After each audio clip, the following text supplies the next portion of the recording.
is from the Royal BC Museum's climate change model. And this one shows the cedar distributions modeled into the future. I just did a couple of them.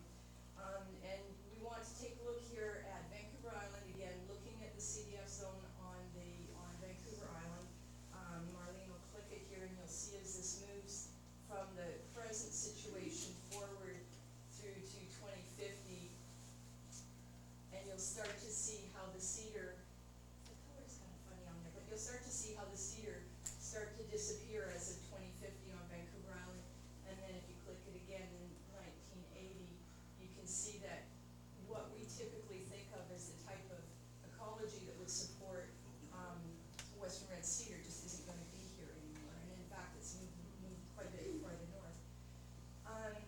So to kind of go back to what Kim was saying earlier about thinking about how we want to envision our home in the next 50 plus years, that's a serious consideration. Next slide kind of adds to that. These are the expected maximum summer temperatures, again, into the future. So take a look at Vancouver Island here. The developed landscapes create heat islands which are going to exacerbate the effects of climate change. And if you see where the orange starts to become concentrated here along the shorelines of Vancouver and the valley bottoms, so there's a direct